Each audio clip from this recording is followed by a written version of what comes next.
Video ini dilindungi berdasarkan Undang-Undang Perlindungan Konsumen dan termasuk hak untuk didengar pendapat dan keluhan atas barang dan jasa yang digunakan dan tidak bermaksud untuk mencemarkan nama baik seseorang dan atau institusi. Assalamualaikum warahmatullahi wabarakatuh. Salam harmoni hukum. Pada episode kita hari ini dan beberapa episode yang akan datang, Harmoni Hukum hendak membahas permasalahan yang sementara menjadi hot issue di Indonesia yang kita kenal dengan pinjaman online atau pinjol.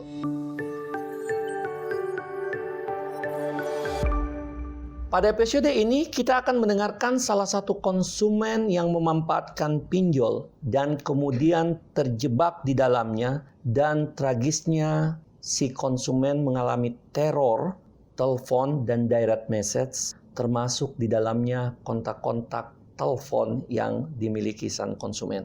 Dan untuk menjamin kerahasiaan nama narasumber, kita samarkan dengan Melati. Selamat pagi Ibu Melati, terima kasih banyak untuk bergabung dengan kami pada episode pinjol pada pagi hari ini. Ibu Melati, mengapa sih tertarik mengambil pinjaman online, Bu? Pada mulanya pinjaman online saya nggak tahu. Saya nggak tahu menahu tentang itu. Tapi pada suatu saat ada teman yang bilang sama saya kalau mau nanti saya tunjukkan cara-caranya. Kebetulan juga teman yang ada satu orang itu butuh sekali pinjaman lewat saya. Jadi secara itulah saya tolong dia. Berarti memang informasi pinjolnya itu Ibu peroleh dari kawan, bukan dari informasi. Oh iya. Terus apa, Bu, kemudahan yang Ibu peroleh pada saat mengisi aplikasi pinjol sampai kemudian dana dari pinjol kemudian cair ke rekening Ibu? Mudah sekali, Pak. Yang pertama itu kan dia cuma data kita, nama apa segala, menanyakan KTP, klik KTP, foto KTP, sudah dapat nih. Terus di situ di pinjaman online itu sudah tercantum rupiahnya sekian, 1,6. Terus kita buat aplikasinya, klik verifikasinya, begitu sudah masuk ke pidana. Ternyata kita cek pidana kita, yang masuk di rekening itu cuma 1,40.000. Itu cara hitungnya gimana, Bu? Yang 500 sekian itu kemana? Tidak dikasih tahu. Tidak ada di aplikasinya sekian-sekian, tidak ada. Cuma bilang klik 1,6 di aplikasi, masuk di rekening kita dan sudah masuk. Ternyata tercecer rekening kita 1,40.000. Itu ada enggak mekanisme kemudian Ibu Melati mempertanyakan kenapa kami hanya menerima? Tidak bisa ditelepon. Jadi seperti itu. Jadi memang benar-benar setelah dana ditransfer, Stop. Itu berapa menit, Bu? Ibu Melati membutuhkan waktu 10 menit. Dana sudah tertransfer. Sudah. Menurut Ibu, kenapa sih harus minjam ke pinjol? Kenapa nggak minjam waktu temannya Ibu Melati bilang butuh duit dan Ibu Melati hendak membantu temannya Ibu? Kenapa nggak pinjam ke koperasi kah? Atau ke bank mungkin? Karena itu satu-satunya kemudahan. Karena kalau di koperasi itu, Pak, butuh waktu lama. Sedangkan pinjol kan 10 menit sudah masuk ke rekening. Oke. Sekarang itu kan berarti kemudahan yang diberikan. Kapan Ibu mulai merasakan ketidaknyamanan akibat pinjaman online ini? Melati, gimana? Kita kan mengisi aplikasi pada tanggal 10 Oktober. Di situ kan sudah tertera jangka waktu 10 hari. Sekian. Terus belum cukup 10 hari sudah teror menagih. Jam 12 pada tanggal 15 itu sudah menagih dengan alasan aplikasi mau diperbaharui. Terus saya bilang, aplikasi kan bukan kita punya konsumen yang tanggung. Nggak peduli. Pokoknya sekitar jam 12 dana belum transfer, data-data Anda akan tersebar luas. Ibu Melati, boleh nggak dibagikan ke Harmoni Hukum dan mereka yang sementara melihat channel ini, bagaimana sih mekanisme tadi memperoleh duitnya sudah. Mekanisme pengembalian duitnya itu atau pembayaran pinjaman itu harus seperti apa sebenarnya? Tadi misalnya 10 Oktober tuh, dananya kita terima. Sejak kapan kita harus mulai mengembalikan dana sejumlah pinjaman kita yang 1,6 itu? Kan semestinya Pak, tanggal 20 bisa ke jatuh tempo. Tanggal 15 bisa lagi, sebarkan semua loh. Nah, terus kalau dia bilang ini dana harus transfer masuk lewat. Ya, itu kan misalnya kemarin kita misalnya untuk kasus Ibu Melati misalnya, kami memperoleh informasi bahwa ada tagihan misalnya yang masuk sejumlah 1,2. Ya. Yang ditagih 1,2. Kenapa enggak 1,6? Itu gimana sih sebenarnya? Supaya masyarakat tahu gitu bahwa pinjaman online ini seperti ini gitu. Begini Pak, yang kan di aplikasi itu 1,6. Yang gitu harus kita bayar 1,6. 1,6. Iya. Terus yang ditagihkan dalam tanda petik ke nomor kontak relasi ibu yang 1,2 itu apa? Tidak tahu, saya nggak tahu. Pokoknya dia nanya sama saya itu 1,6 sesuai dengan aplikasi. Sesuai dengan aplikasi berarti sebenarnya ada informasi yang tidak berimbang dalam hal ini karena tagihan di nomor kontak ibu itu sesungguhnya yang dimintakan adalah 1,2. Itu gimana sih? Begini Pak, saya juga kurang tahu karena itu yang saya pinjam itu cuma dulu.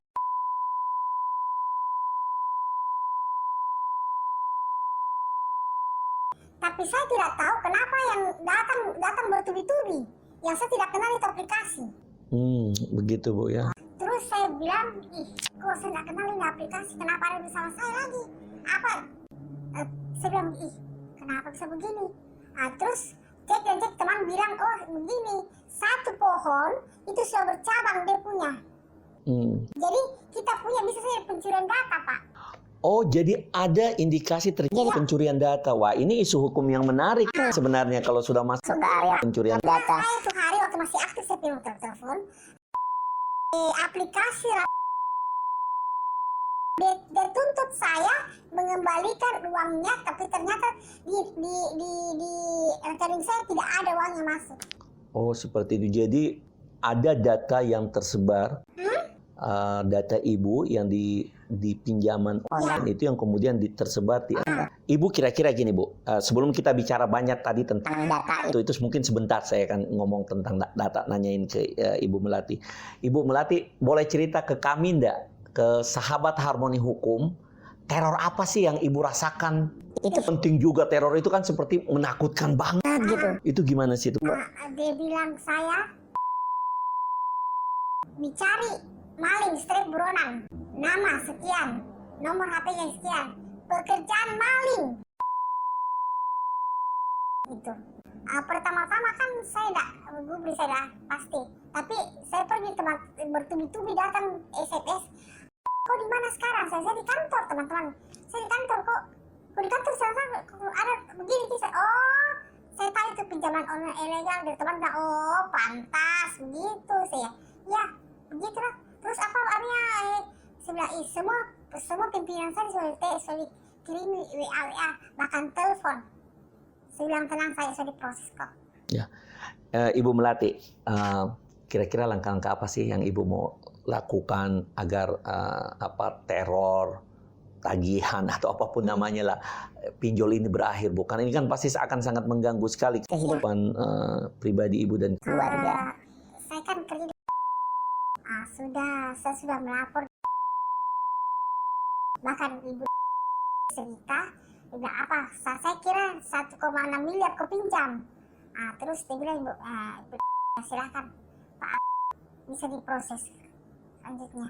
Oke, berarti secara institusi sesungguhnya institusi memberikan bantuan perlindungan hukum sebenarnya kepada Ibu ya untuk kedepannya agar pinjol ini, tagihan akan pinjol ini atau teror pinjol ini dapat berakhir. Bu, kembali lagi Bu, ini mungkin pertanyaan yang kita coba kembangkan. Tadi menarik sebenarnya dari data pribadi sebenarnya. Kenapa kemudian menarik dari data pribadi? Karena sesungguhnya ini merupakan hal yang menarik di mana data Ibu yang hanya awalnya di 2 aplikasi pinjol kemudian menjadi bercabang-cabang seperti itu. Itu gimana, Bu? Apakah nantinya Ibu juga harus bayar nih pinjaman ke yang lain seperti itu? Sependek pengetahuan Ibu, seperti apa sih, Bu, nantinya? Begini Pak, itu pertama-tama seperti saya tidak akan membayar karena saya sudah dikata-katai dalam dikatai maling apa segala macam. Nah, terus itu aplikasi dengan memang pernah saya mengajukan tapi ditolak. Terus kenapa tiba-tiba ibu sudah masuk rekening, tanggal berapa masuk rekeningku? Saya cek limitasinya, ternyata di tanggal sekian. Dia bilang tanggal 10 lah. Saya cek lagi, ini saya kirimkan dia Pak toh rekeningnya, ternyata tidak ada yang cocok. Datang lagi temannya 2 hari kemudian, ibu masuk tanggal 13. Saya cek lagi berapa rekeningku masuk, nggak ada yang cocok Pak. Saya jangka mengadang, saya lapor ke polisi lah, kamu ada begitu. Nah, terus ada lagi satu tuh pinjaman apa itu Pak ya? Kan dia telepon saya, ibu mau bersedia, saya tidak mau, batal, saya udah batalkan. Tapi kenapa 2 hari kemudian dia minta masuk dananya? Memaksakan Pak. Masuk dananya? Masuk Itu dananya sejumlah berapa, Bu, masuk? 879. Itu untuk pinjaman berapa? Pinjaman 1,2. 1,2 itu jadinya. Jadi total Ibu akhirnya jadi pinjamannya ke pinjol-pinjol ini seperti itu. Saya nggak tahu berapa Pak. Ya itu mungkin yang memang harus diketahui, karena sesungguhnya dengan ketersebaran data seperti ini sebenarnya ada ruang hukum tentunya. Mungkin tim advokasi yang akan melakukan pendampingan kepada Ibu juga mungkin bisa dikomunikasikan. Yang saya tahu itu Pak, yang saya tahu itu cuma ini. Yang diteror saya dengan itu yang apa yang masuk 0,2 itu 1,2 yang 879 itu Pak. Tapi kan itu sudah saya batalnya kasih masuk.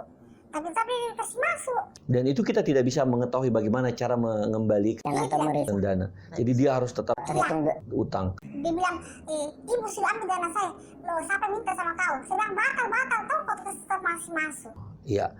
Jadi ya menarik juga sih sebenarnya untuk situasi korban seperti ini, sahabat Harmoni Hukum. Ya saya kira inilah suara hati yang awalnya menjadi konsumen pinjaman online yang kemudian berakhir tragis menjadi pesakitan untuk teror yang dilakukan oleh pinjaman online. Terima kasih banyak Ibu untuk kesempatan, Ibu Melati untuk kesempatan hari ini bincang-bincang dengan Harmoni Hukum. Semoga bincang-bincang ini bisa memberikan